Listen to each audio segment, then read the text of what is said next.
Everything you're about to hear is for entertainment purposes only. Listen, have some fun, but don't ever do, believe, or promote anything they say. They're idiots. Guys, hold up. You should know, this ain't for everybody. Welcome to Savagely Loud.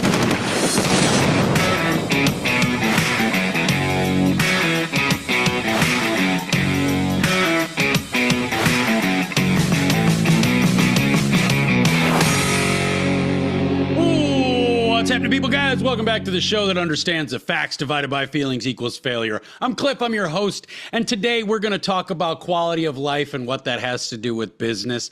But before we do that, you know the drill. If you want to help me get this word out, help me get these truths out, you can follow me on Instagram. Instagram at Savagely Loud is where I'm most active. On that page, you will find two links. You will find a link to the Savagely Loud podcast page, which you can please follow me there too, because that will inevitably be my backup page when they shut down my main page. You will also find a link to a link tree. Yeah, you're going to find a link to a link tree. That's whatever. Everywhere my social media is, my podcast, if you want to watch or listen, you're going to find the links there. So check it out. Outside of that, Facebook, X, and Rumble, you can follow me at Savagely Loud. YouTube, you can follow me at Savagely Loud Podcast. You can also email me in, and I hope you do, savagelyloud@gmail.com. And last but not least, please do not forget to like, comment, and share the material, please. Please also do not forget to rate the show. Please give me a good rating. It helps me get out into the algorithms. It helps me get this word pushed out to the people that need to hear it most. So do me that solid. I got no problem recording for you every single week, but just help me out a little bit. Just rate the show. If you're not going to do nothing, just please rate the show for me. Give me a good review. Do that kind of stuff. All right. So let's real quick. Let's move on to a couple of updates real quick. Before we get to the meat and the potatoes, which I'm excited about getting to, because I really want to fucking let loose on this topic, because much like you, I'm a victim of my own success. We'll get to it. Updates. I guess it's we, it's you and me, right? It's us. We're together in this, right? You're listening. I'm talking shit. We're both fucking feeling the vibe. So yeah, let's call it we.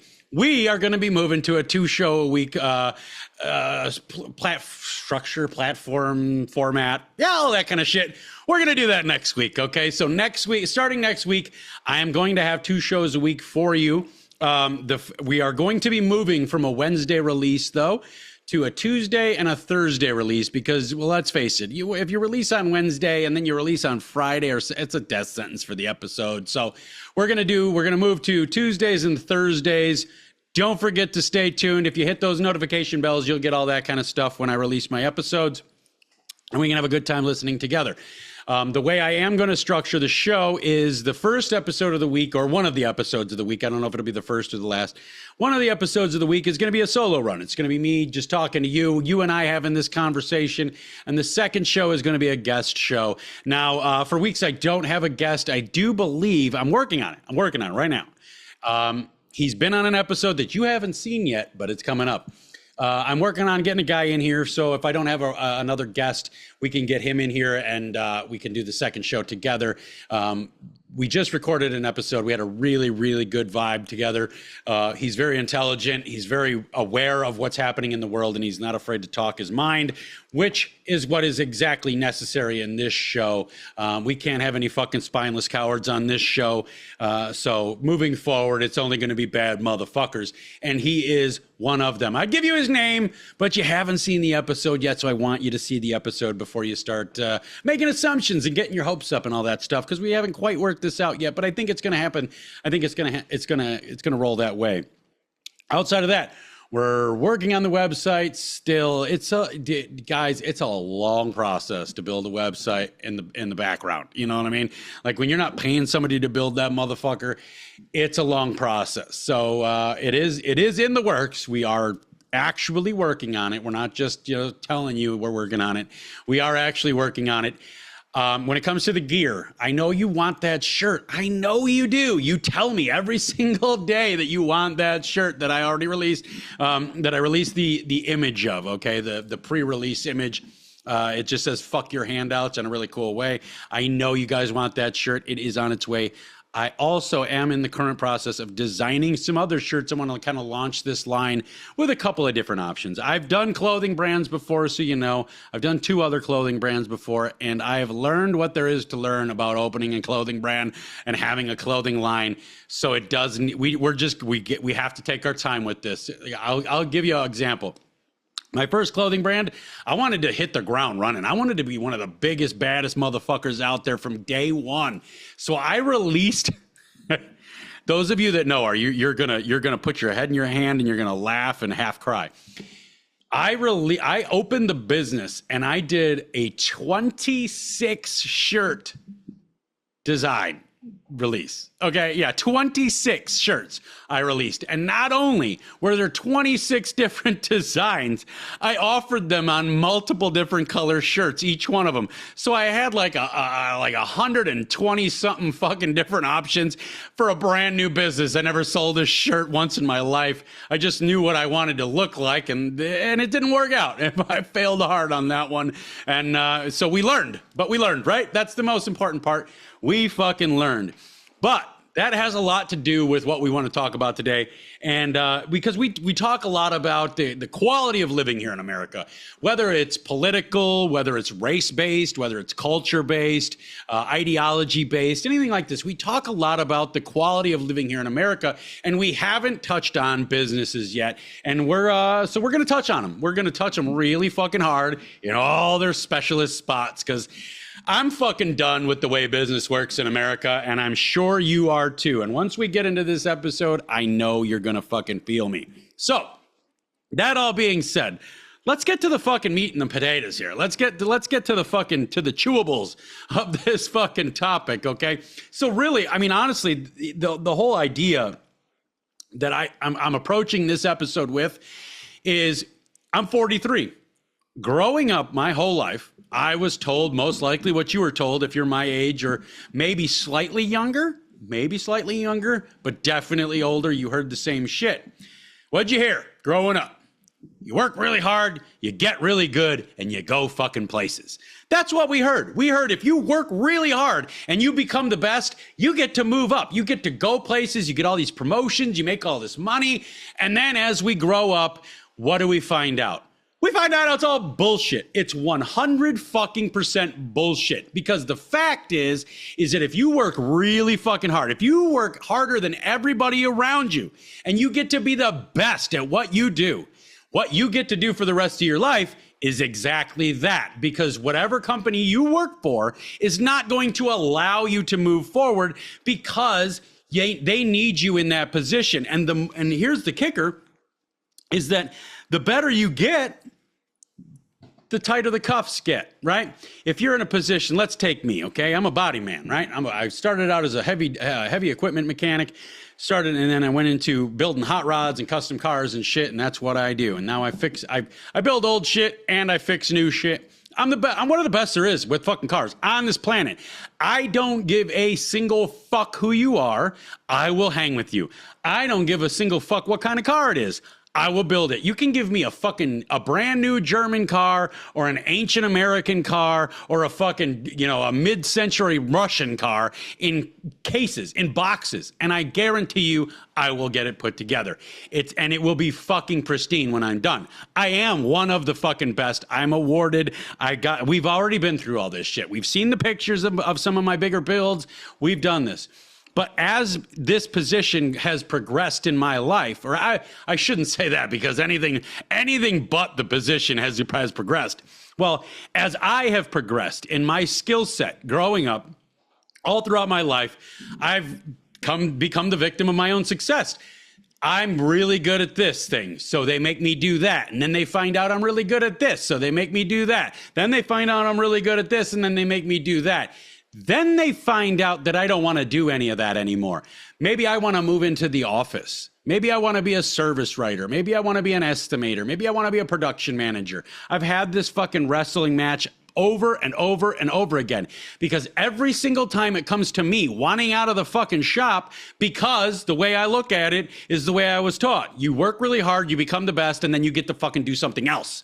Well, that's not the way it is. Every single fucking time I've ever brought up the idea of getting out of the fucking shop, whatever boss I'm working for at that moment has some fucking string of bullshit lies that they feed me to keep me exactly where they fucking need me. Now, here's the biggest issue with that. Is most of this happens in small businesses. You see, everybody wants to talk all this shit about big business, and then they want to talk all this shit about small business. And the reality is they don't have any idea what they're fucking talking about. Now, I've worked for both big business and I have worked for small business. Big business, especially when it comes to in the shop, the baby food company, if you get one on hand, I worked for them. And when it came to getting out of the shop with them, it was a little bit easier, but they still gave me a whole fuckload of pushback. So at the time I was a tech and I was bringing in $65,000 a year. Okay. I was commissioned. I was $17.50 per flag hour and I was making $65,000 a year. What per flag hour means is if you come in, let's say you bring your car to me, and it's got some damage on the bumper. I'll go into this, it's CCC1 or it's a Mitchell or it's an estimating system. I'll go into one of these programs and I'll write an estimate on what it's going to cost to fix that car. However many hours it says to fix that car is how many hours I would get paid for that. If it says you get 20 hours to fix the car and I fix it in 10, I just booked 20 hours and I'm on to the next job, booking more and more hours, and I'm stacking hours. That's how commission techs work. That's how commission techs actually make their money.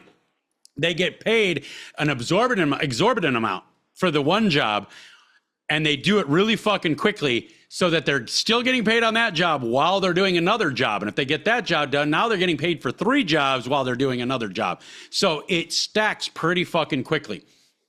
Now, when I started pushing to get into a production manager situation, they fought it. They wanted me to stay in the shop because I was the highest producing fucking person for tech in their area, in our area, at that time. I was so high producing, they actually chose me to go to one of their regional events for the highest producers to do team building and all that kind of fucking corporate bullshit. And I went, it was a great time, whatever. But the longer I pushed on them, the easier they kind of went. It's like, all right, well, if you're really serious about this, let me see what I can do. And they eventually did see what they can do. The production managers at that facility at that time were making about $5,000 less than I was. They were at 60. Well, when they came back to me with my offer for production manager, they offered me 44. This is what corporations do. They will offer because now they can deny when you say you didn't allow me to move up. They can say, nope. We gave you the opportunity and you passed on it.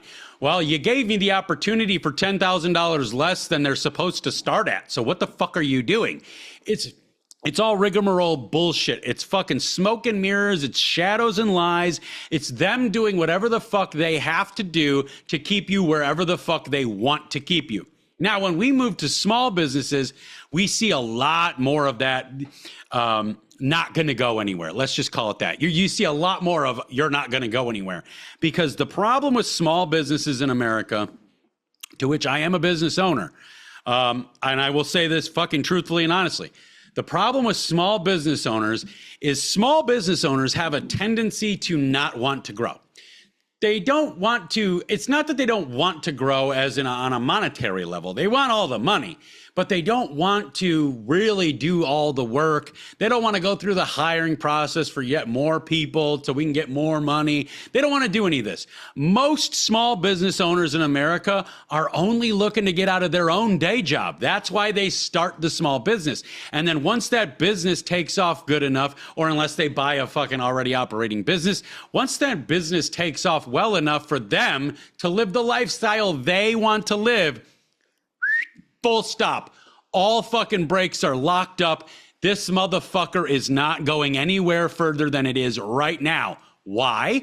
Because the owner of the business has decided that the level of income, the level of lifestyle is equating good enough to the level of work that they have to put in. And if they make it bigger, that means they're going to have to put in more work. And if you talk to most small business owners, they didn't open the business to become the next big thing. They didn't open the business to be big. They opened the business to free themselves from the monotony of working for somebody else. And the irony there is that they just create all they do is they move themselves out of that environment, and then they themselves create another environment of monotony so that other people are bitter as fuck. Well, in them doing this, things happen. Like, people get bitter because small business owners that don't give a fuck about growing the business don't give a fuck about their employees, because, and I can say that with all assuredness, because if a business owner really gives a fuck about its employees, what do? I know you're going to say pay them or give them bonuses. What do they really do? They grow the business, because because making the business bigger creates more internal opportunities for those great employees that they supposedly love so much to move forward and remain happy. You can get promoted, you can get raises, you can get different positions.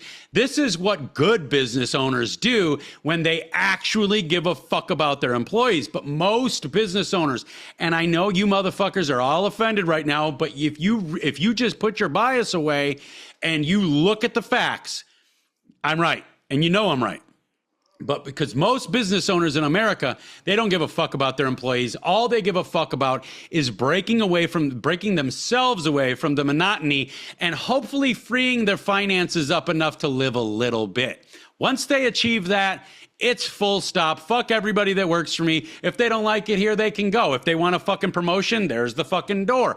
I've created the life I want to create. And that is a despicable fucking way to do things, especially if you're not going to just tell people right out of the gate when they apply with you, hey, the business is what the business is. I don't want it any bigger. I don't want any more money. I don't want any more fucking people in here, creating headaches or paychecks or whatever.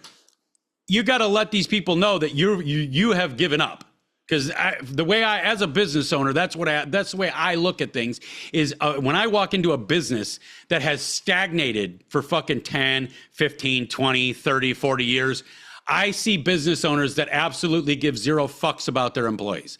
They don't give a fuck who works for them, but as soon as they get somebody good, that's when things change just a little bit. You're not going to get any promotions. You may get a raise, but you're not going to get any promotions. We're not going to create any opportunities for you. What we're going to do, though, is we're going to blow you all the fucking time. We're going to stroke your fucking ego all the time, because we're going to make you feel so good about being you that you don't ever want to leave. That is how fucking small business owners fuck over the good ones. They fucking stroke your ego nonstop. Without fail, stroke your fucking ego, blow your fucking dick, whatever the fuck they have to do to keep you there in the position that you are making their money in, which is it's a really odd system because, or a really odd situation because, when you at the same time they're doing this to you, they're also telling their kids that if you work hard, you'll get to go somewhere. If you work really hard and become the best, you'll get to own that place one day. The reality is, if you work really hard and you become the fucking best, you just locked yourself into a fucking prison at that facility, at that business, at that place of business. You have locked yourself into a prison, because the good ones, I know a handful of motherfuckers that are absolutely phenomenal at what they do in their respective fields, and they will all tell you the exact same shit. And I say a handful because to get as good as I am with cars, or as good as my buddy is with plumbing, or as good as my other fucking buddy is with painting, you are a fucking anomaly. And I have no fucking problem saying that. If you think I'm cocky, that's fine. You have to be this good to earn a little bit of cockiness. I'm not arrogant. Arrogant is when we move into, you could never be me. I think there's a lot of motherfuckers out there that could be me. But especially in my industry, you're probably not going to, just because of the way the industry is changing. So the automotive industry, for everybody that doesn't know, especially the body shop and mechanical side of things, is we're just under constant attack. The insurance companies don't want to fix your car properly. I'll come out and say that right now. I deal with these motherfuckers every day. The insurance companies do not want to fix your car properly. That's why when you get an estimate, they will send let's say, okay, let's do the scenario. You've got some damage on your car. You bring it to me. I write you an estimate through CCC1 or Mitchell. I give you the estimate, and then I present. Either you or I present that to your fucking insurance company. It's most likely you, because I don't work for the insurance company. I actually work for you. You'll present that estimate to the insurance company, and what they're going to do first is they're going to try to tell you that you can't go to that shop. Now, in some states, you do have to go to shops that they tell you to. In certain states, Illinois is not one of them.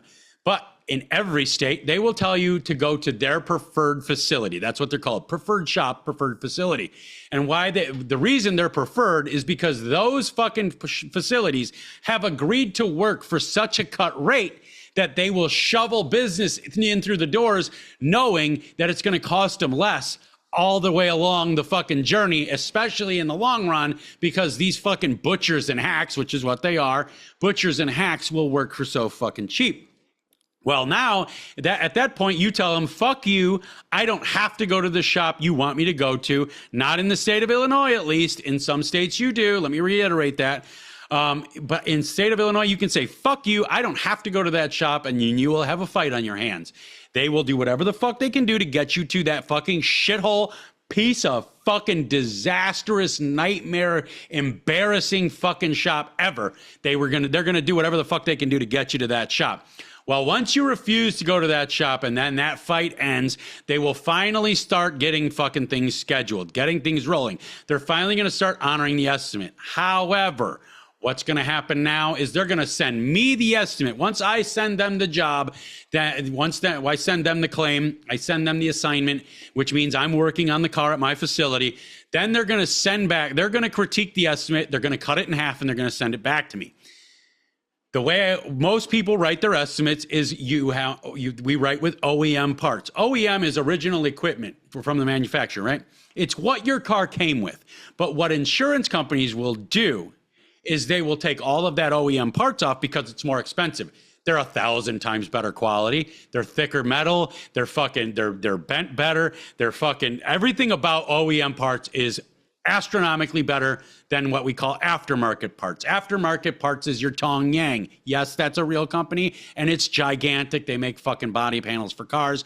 And so, like, in a comparison, you might have a $250 bill for an OEM fender, right? Let's say the right fender you're in your car. You got a $250 bill for an OEM fender, but you can get it from Tong Yang for $80. That's what they do. So they'll go through the estimate. They'll cut all of the OEM stuff out. They'll cut half of the procedures out, and then they'll give me some cut rate bullshit to which I will then fight, or I will make you fight, which is typically what I do, is because, again, I don't work for the insurance companies. You do. Well, they're supposed to work for you, but you actually work for them. So once we get this back and forth fight, inevitably I will have to capitulate something. I will have to concede on certain levels. So I will pick what levels I concede on this estimate. I will make you aware of the situation. You'll call your insurance company, and then they're going to talk you around in a circle until you're so confused you don't even know your own name and hang up the phone. Now the car's getting fixed. Well, in the midst of fixing the car, in the midst of the repair, there's typically a supplement. It's typically more damage that we find or parts that are broken behind everything that we can see after we take it off. So we send in a supplement, and then this fucking argument happens again. Well, these insurance companies, they pay so fucking little, and they continue to pay less and less and less and less and less and less and less.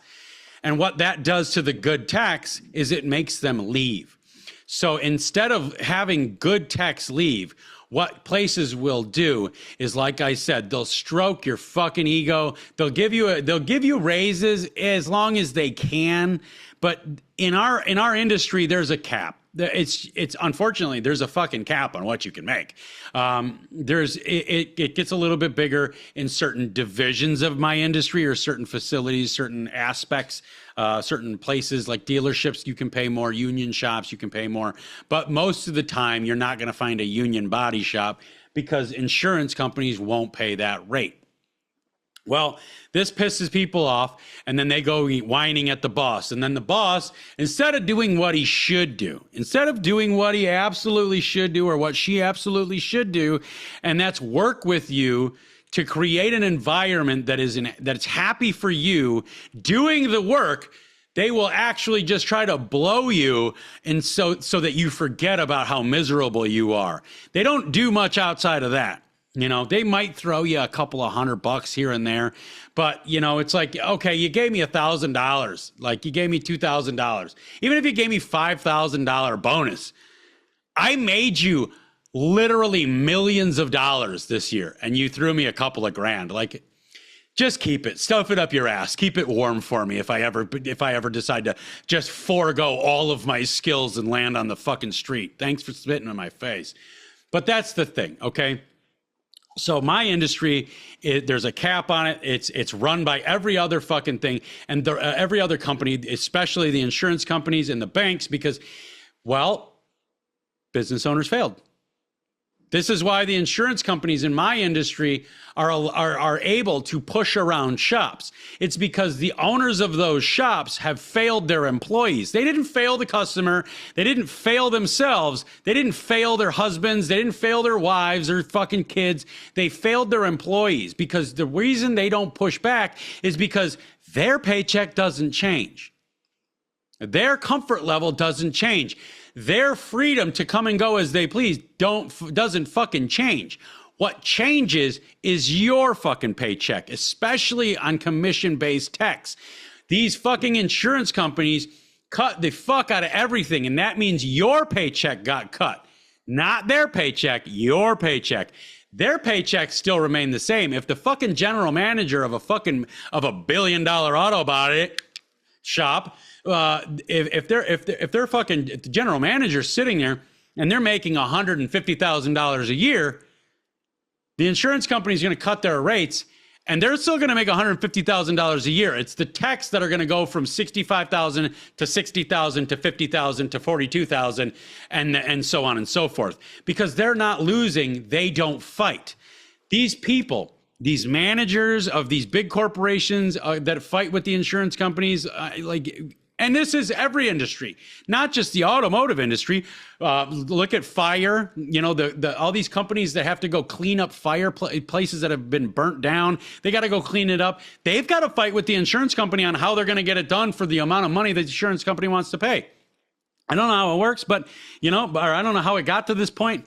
But that's the way it is. The insurance companies run everything when it comes to fixing or repairing any fucking thing. Houses, automobiles, boats, motorcycles, four-wheelers, there's no difference. The insurance companies run that shit. And the reason they fucking run that shit is because they fucking, remember how we always talk about the dog, the chain links? If you put a dog in the backyard on a chain and he's happy, right? You fucking strap him to the tree, he's good to go. But you walk out there a couple of days later and you take all the links out of the chain and you just nail his fucking neck to the fucking tree, essentially, he's not going to be very happy. He won't be able to move. He's going to be fighting. But if you go out there every so often and take one link out, he's not even going to notice. Pretty soon, he's going to be laying up against that tree, happy as a clam, not even understanding how they fucking got there. Well, that's what the insurance companies do to every single industry. These insurance companies nickel and dime you to death. This time, this year, we're going to make a few changes. We're going to cut the rate on this and that, but we're going to leave the rate over here. They never increase the rates on anything. And that happens year over year. Well, the business owner, they'll do things like, instead of fighting the insurance company to keep that fucking rate up where it needs to be, because you have to understand, insurance companies only make more money every single year. Insurance companies do not lose money. When you see an insurance company that says they lost money, it's because they fucking put it all into advertising. Like, I think it's Progressive that spends $1 million a day in advertising. Geico, I think, is roughly right about the same. I'm alleging this, but you can read it. Look it up.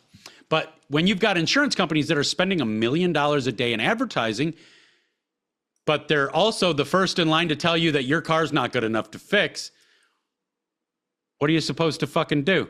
You can't fight them, right? Well, you could, but it would involve having all of the fucking business owners that have to deal with them band together and fucking form a coalition and take the fucking fight to them, but they won't do it because these people only give a fuck about their own comfort. As long as my comfort doesn't change, fuck everybody else. But that's a trend that we see all the way across every single industry in fucking business that deals with insurance companies. It's a fucking thing that we see all the way across business in every fucking aspect when you don't give a fuck about your employees, whether or not you deal with insurance companies or not, okay? Because the way it works is like if you're good at something, like when you're good, you're valuable. When you become too good, like when you become really good, you become valuable. When you become really valuable, you become irreplaceable, right? They can't find. That's the situation I'm in. I have been irreplaceable in every single fucking shop I've ever been in. And I have never once been fired from a shop because the fucking owners know it. I have quit every single fucking shop I've ever fucking worked at. And it's because I fucking run my life. So, but when you're good, you become valuable. When you get really valuable, you become irreplaceable. And when you're irreplaceable, that is when you stop growing. See, they'll try to convince you, the business owners will try to convince you to keep going, keep pushing, keep learning, keep making progress on your efforts and your skill sets and this and that. And they want you to get better and better and better and better and better. And they're going to do it under the guise of making more money, working less hours, or maybe getting some overtime or, promotion, which doesn't exist in most of these shops. But the truth is once you become irreplaceable, you're locked in. You are now officially in your employment prison because you're never going to go anywhere.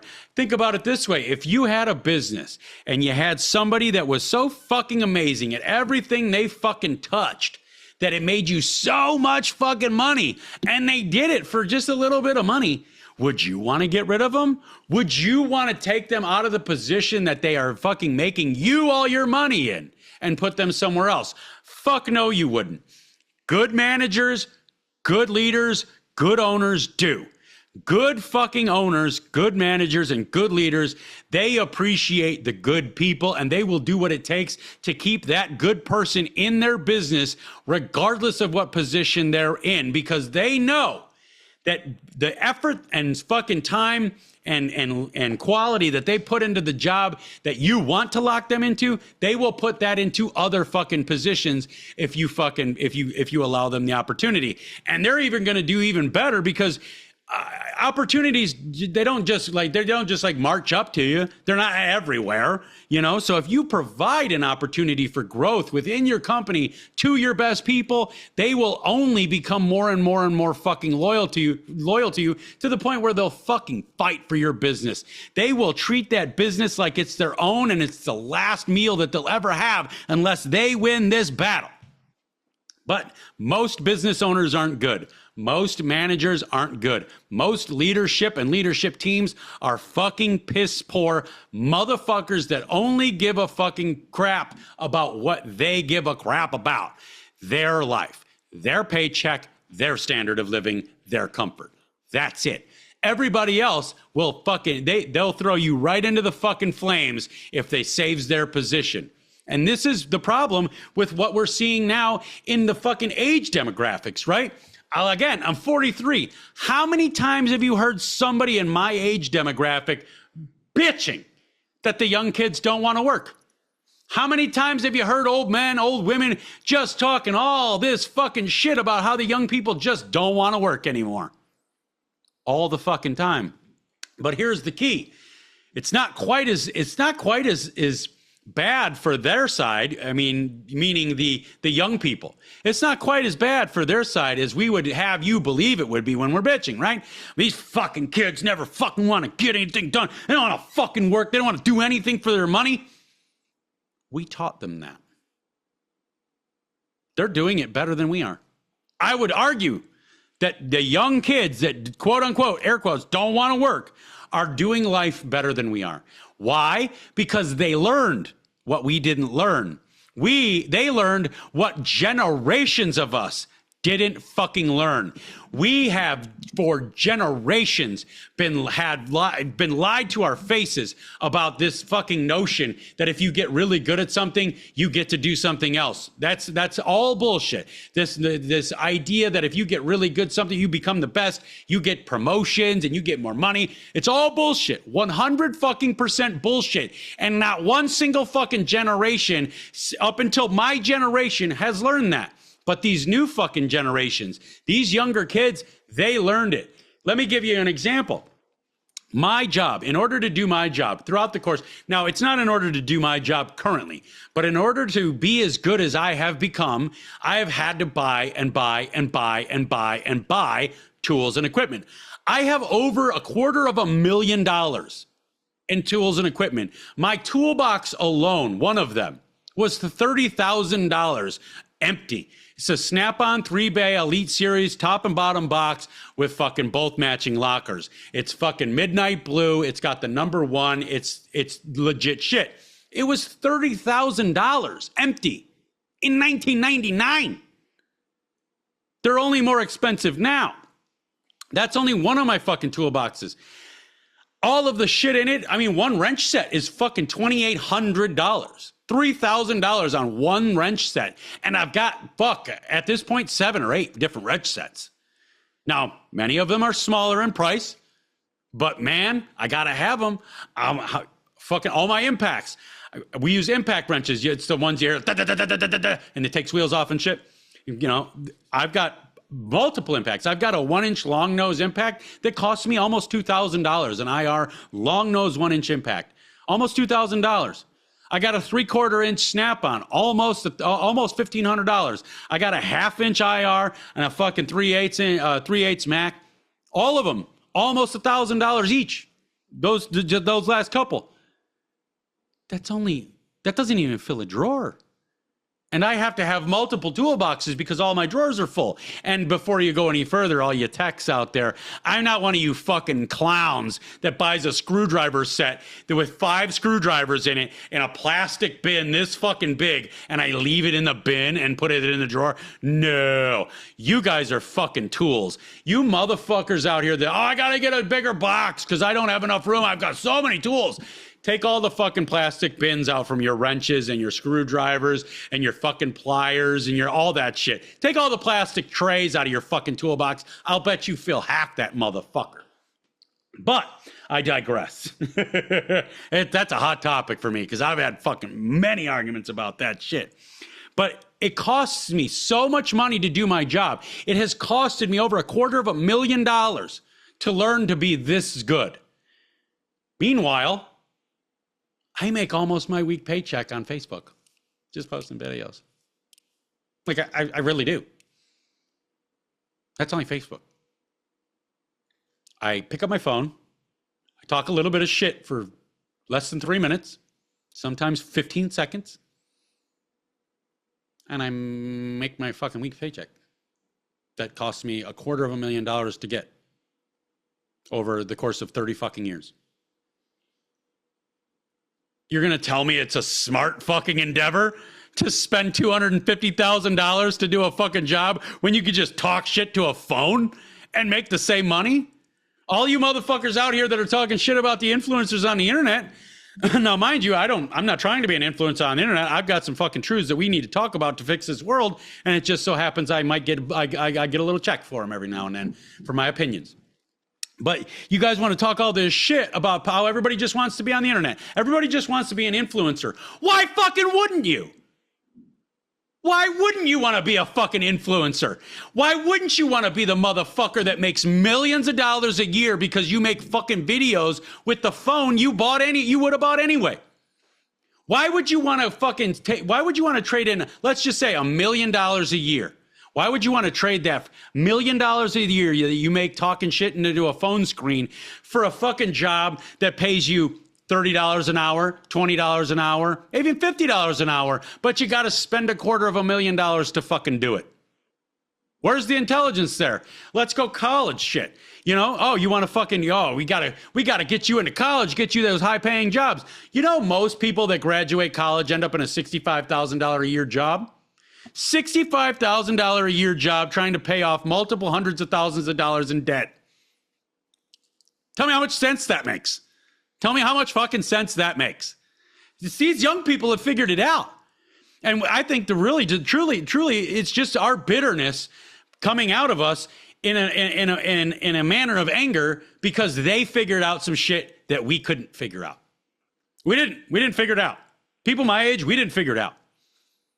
But the kids did, and it makes us mad because we see these motherfuckers rolling around in Ferraris when we've got 40, 50, 60 years into a career that never got us anywhere. And that's most of America, is working a career that's never going to take you anywhere. Most careers now, most people working in their fucking careers, they don't have a retirement. Do you have a retirement? I don't have a fucking retirement. Name me one body man. Name me one mechanic that's got a fucking retirement that's not union. And then the union part, that just fucks all of society so that he can have a fucking retirement instead of doing something else. Because we pay for that. The labor rates go up for everything, all the way across the board. Fucking product prices, material prices, they all go up. They all go up because we've got to pay these fucking union pensions. These kids figured it out. These kids figured out our bullshit. These kids figured out that if you work really hard at something and you become the best, as long as you're doing it for somebody else, you're fucking done. You're in prison. You're going to live that fucking locked up life for the rest of yours. You're going to work halfway through your fucking lunch hour on the day of your fucking funeral. Because most business owners, and I mean to the tune of 98%, don't give a single fuck about their employees. They give a fuck about the money for the business, and they give a fuck about the comfort for their lifestyle. Nothing more. Nothing more. And you can't tell me I'm fucking wrong, because I'm not. Research. Talk to people. I know a lot of fucking business owners. And a lot of them won't admit to it. Some of them do. But a lot of them won't admit to it until you bust them out. It kind of seems like you're only doing this for you. Like and you can always pick out these fucking owners, right? You can always pick out the fucking owners and the managers and the leaders that don't give a fuck about their employees because they're always the ones that are bitching about not being able to find good ones. You wouldn't have a fucking problem finding good employees if you fucking gave a fuck about them. But you don't. And that's why you're not creating any fucking opportunities for the employees that you already have. A good fucking employee walks into another facility for an interview and they see a motherfucker doing the same thing for 20 years, they walk right the fuck back out. That's what good people do. Because we know there's no opportunity there. Now we get fooled. We do get fooled. We walk in and they do their little glam team bullshit. They have people come, hey, how you doing? Oh man, I've been working here for 20-some fucking years. I've gotten several raises, several promotions. I'd never fucking be anywhere else but this place, blah, blah, blah, blah, blah. And then once you take the job, 6 months in, you find out that's one of the most bitter motherfuckers in the whole building. But somebody gave him $100 to be cool to the new hire. I've been there. I've seen it. I've had friends that have done it, like been part of the fucking plan. How do you expect the quality of living in America, the quality of life in America to raise when we are inundated with this notion that we have to work for somebody else because it's safe and secure, but the somebody else's that we always have to work for don't fucking like us. They don't love us. They don't give a fuck about us. They don't want us to succeed. They want them to succeed in whatever lifestyle they have. That's it. How do you expect the quality of living to increase outside of all the shit, all the other stuff that we talk about? On this alone, if you erased everything else, like if you erased all the fucking racial criminality, all the fucking cultural injustices, if you erased all the political corruption, if you erased every single fucking thing in this country, every problem, except business owners not giving a fuck about their employees and building proper businesses to provide opportunities for these people, you would still have a shitty quality of living. Because every single fucking day, what do? The normal people, we go to fucking work. It's not every day that we notice the political corruption. It's not every day that we notice corruption in the police force or the fire department. It's not every day we notice gang violence and crime. It's not every day we notice burglaries in the neighborhood. It's not every day we notice people getting raped, people getting trafficked. It's not every day that we notice this. What we do notice every single motherfucking day is that we go to work for people that don't give a single fuck about creating opportunities for us. That's what we fucking see. That's what we know. So based on that, how could you expect, given that criteria only, given those parameters only, how could you possibly expect the quality of living in America to rise? You can't.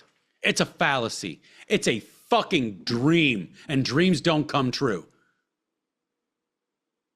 To believe that that life in this country can get better without our business owners getting better, without our corporations getting better, without our fucking team leaders of whatever fucking place they are getting better, without management giving a fuck about the employees, the quality of living here in America will only ever get worse. I promise you that, because every single fucking day another rich guy opens a business. That's the way it works.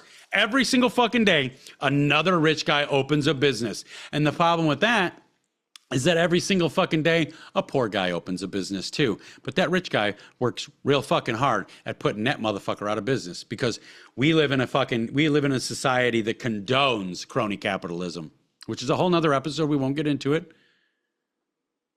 But big money wins. Every industry, big money wins. Big money always wins. If you don't got big money, you can't win. How are you going to get big money when big money fucking stops you from getting big money? Because that's a problem in America, is that every fucking, America used to be the land of opportunity. It used to be the place where I could open a business, make a success out of it, and then you could open a business and make a success out of it, and then your brother could open a business and make a success out of it, and then his friend could open a business, make a success out of it. But now what we're seeing is I open a business, I make a success out of it, and then I fucking petition the village board to not allow you to open your business in my area. Modern Tattoo did that very thing. From my understanding, from fucking deep within that family, Modern Tattoo that is now non-existent, but was in fucking North Chicago, Illinois. When they opened that tattoo parlor, they petitioned the fucking village board to not allow any tattoo parlors within X amount of miles of the military base, the naval base. How is that fucking right? How is that right? That's bullshit. You have to fucking secure your position by making sure nobody else can have a position. What happened to securing your position by being the fucking best? Oh, it's because being the best doesn't get you fucking anywhere, does it? No, doesn't get you anywhere. Big money and bullshit. That's what gets you fucking places. I'm so fucking done with this, and I'm sure you guys are feeling this. I am so fucking sure that every one of you motherfuckers out there that are listening to this have a fucking instance in your mind right now of the shit I'm talking about, where you were the best motherfucker in your place, but you could never get a promotion because then that job wouldn't be done, and that job was the one that made the business all its money. I guarantee you do. Because if you're fucking listening to this, you're obviously smarter than the average bear. You're not a normal human being. You are above average to be able to listen to this fucking podcast and understand what I'm telling you, and understand that it's from a place of give a fuck, not a place of fuck this place. You're already better than everybody else. So I know you understand this. And because I know you understand this, I know you've been in positions where you got fucked out of a promotion. You got fucked out of a raise. You got fucked out of even a lateral movement in position because of bullshit. Because you were so good at what you were doing, they weren't going to allow it. How do we fix it? How do we stop it? How do we up the quality of living in America if all of our business owners can't wait to keep everybody in the shitter? Everybody in the shitter mentally, emotionally. How do you expect to have a happy society when that society is comprised fully of people that can't stand the idea of getting up tomorrow to go to work at that same fucking place because they know it's going nowhere. They know they don't got no fucking pension. They know they got no retirement. They know they don't got no fucking stock options. They know they don't got no shareholding options. They know they got nothing but the opportunity to work halfway through the lunch hour on the day of their fucking funeral. You can't do it. You can't do it. So my message to you business owners out there, you business owners, you team leads, leadership teams, management, corporations, all of you motherfuckers that are in positions that you can make things happen for your employees. Let me implore you to listen to me with this message. You want to make more money? I want you to make more money.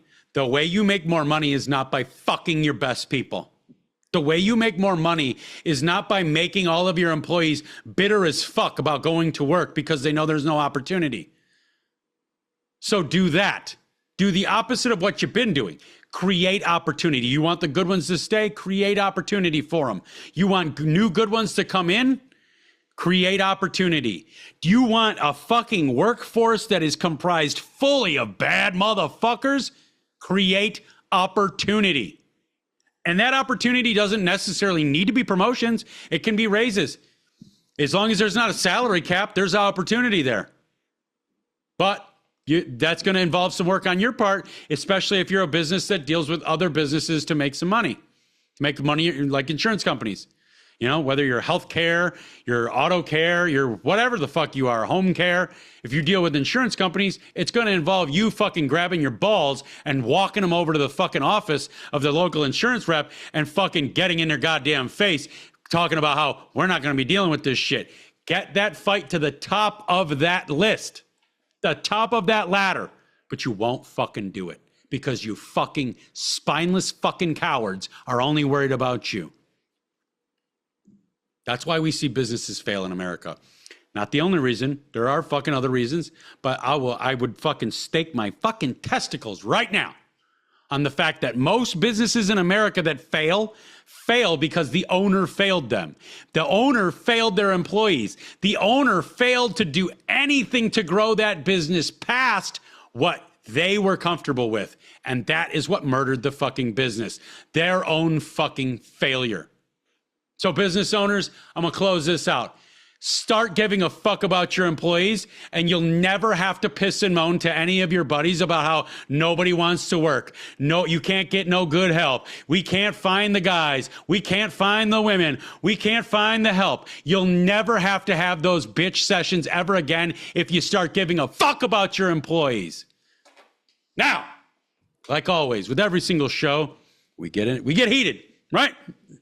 Gotta shake this shit out, clap it out, shake it out, whatever. We can't stay in this mindset, so we're going to get to our Hopelessly Human segment, which is, if you're just tuning in, every episode, at the end of the episode, I end with a story of just somebody being awesome to somebody else. Just to remind us that humans still exist within humanity. But before we get there, I'm all anxious. I'm all fucking angry. I'm fired up. I could fucking talk for another couple hours, but I'm not going to subject you to that. I think we got our points across here. Before we get to the Hopelessly Human segment, guys, if you want to help me out and get these truths out, get this word out, you can follow me on Instagram at Savagely Loud. That is where I'm most active. On that page, you will find two links. One link is to the Savagely Loud podcast page. Please follow me there. And the other link is a link tree that you can find all links to all my social media and all my videos. Outside of that, you can follow me at Facebook, X, and Rumble at Savagely Loud, YouTube at Savagely Loud Podcast. You can also email me in at savagelyloud@gmail.com. Thank you for everybody that's emailing me in. Like, it's, again, overwhelming. Like, I can't imagine. I never imagined, 40 episodes in, I'd be getting this kind of fucking traffic on my email. And it's fucking 99.9% positive. So fucking go, you guys. You guys fucking rock my socks off. But last but not least, don't forget to like, comment, and share the material. Please leave a review. Please rate the show. Give me good reviews, good ratings. Let's get these fucking people woke up out here. So let's get to our Hopeless Human segment. Let's remind ourselves that humans still exist. And it starts a little bit like... People can be really rough. They can be quite tough. they can get in the way. But at the end of the day, some aren't only stupid, some are hopelessly human. All right. For our Hopelessly Human segment today, the headline reads, Woman volunteers to shop for elderly neighbors to prevent their exposure to the coronavirus. This is obviously a little bit older one, but I did really like it. I thought it was really cool because when we look at, guys, it's really important when we talk about the coronavirus and we talk about situations like this, you have to put yourself back then, like day one, where everybody got a pass, everybody was panicked because we have a reasonable expectation to believe our elected health officials and non-elected health officials. But so don't skew this with with the bias of reality that we have now. So again, the caption reads, or headline reads, Woman volunteers to shop for elderly neighbors to prevent their exposure to the coronavirus. A North Carolina woman is making the most out of her time at home by helping her elderly neighbors. Becky Heffler, I'm going to say Heffler, it could be Hoffler, Hoeffler, who works at Duke University and is currently working from home, and is using her hour-long lunch breaks to make grocery runs for the seniors in her community. Not the seniors in college, the senior citizens. The idea came all over the place. The idea came about during a conversation with her 91-year-old grandfather, whose trip to the grocery store raised some concerns. This prompted her to post flyers in her neighborhood, letting her neighbors know that she was available to grocery shop for those who are at risk and immunocompromised. If you are able to decrease, even by a little bit, the number of patients that have to seek care because they've been exposed to something, it's good for the community as a whole, she told Good News Network. And that is the story. I thought that was a really cool fucking thing to do because I really respect the shit out of people taking care of our old people. I really do. Our old people every day get more and more and more overlooked. So when we can have younger people look after our older people, it shows you that America is heading in the right direction. That's the show.